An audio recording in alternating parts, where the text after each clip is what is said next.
Film DC Universe terbaru yaitu The Flash memiliki pembukaan box office yang ternyata agak sesuai harapan nih. Di pekan kedua penayangannya, film ini jatuh banget dari box office. Kira-kira kenapa ya? Padahal The Flash kan salah satu film DC yang dinantikan. Hai Sources, selamat datang di channel Klik Source. Kali ini Min Source lagi pengen review jujur film DC Universe terbaru yakni The Flash. Jujur, Min Source menaruh banyak harapan banget sama film ini. Setelah Man of Steel, Batman The Dark Knight, dan Justice League Zack Snyder, rasanya The Flash ini cocok disandingkan dengan film-film DC terbaik. Sebelum mulai review, perlu Min Source ingatkan lagi buat kalian yang nggak mau kena spoilers titik pun, Min Source saranin jangan ditonton sampai habis ya. Oke, tanpa panjang lebar, yuk langsung aja kita bahas. Sebelum debutnya, para eksekutif di Warner Bros bekerja keras untuk meyakinkan publik bahwa film The Flash adalah salah satu film superhero terhebat yang pernah dibuat. Film yang disutradarai oleh Andy Muschietti ini berkisah tentang Barry Allen alias The Flash yang melakukan perjalanan ke masa lalu untuk mencegah pembunuhan ibunya dan secara tidak sengaja membuka multiverse DC. Barry pun menemukan varian alternatif dirinya. Kedua Barry itu akhirnya bekerja sama untuk merapikan ruang dan waktu agar universe nggak berantakan. Ya walaupun pada akhirnya Barry harus merelakan ibunya lagi. Well, film ini disajikan cukup mewah, terlebih komedi-komedi yang ditampilkan memang James Gunn banget. Secara visual effect dan sinematografi, Hollywood nggak usah diragukan lagi, karena digarap sangat mahal, sudah pasti visual dan audionya pun cukup memanjakan penikmatnya. Dari segi cerita, mungkin The Flash akan membuat orang awam atau orang yang nggak biasa nonton film science fiction bertema multiverse bakal bingung. Min Source rasa film ini kurang dalam penyampaian alurnya, terkesan buru-buru dan nggak ramah buat yang baru pertama nonton superhero bertajuk Ruang dan Waktu. Ceritanya juga biasa aja, nggak ada spesial yang menurut Min Source, cuma ada seseorang yang pengen merubah masa lalunya dengan harapan masa depannya menjadi lebih baik.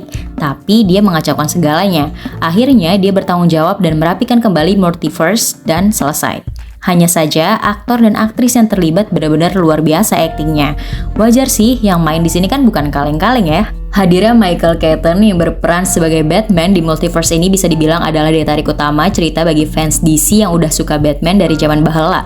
Gimana enggak, dari awal rumor kemunculannya aja fans sudah pada antusias banget buat nonton. Cuman ya gitu deh, mungkin lebih excited sama si Michael Keaton dibanding alur cerita The Flash ini sendiri. Kehadiran Sasha Calle sebagai Supergirl di sini juga memberikan plot twist yang cukup nggak terduga sehingga memberikan warna pada multiverse di dalam The Flash. Emang nggak nyangka juga sih kalau peran Superman jadinya diganti sama Supergirl. Di box office lokal, The Flash meraup pembukaan akhir pekan yang tidak diharapkan dengan perolehan hanya 55 juta dolar AS.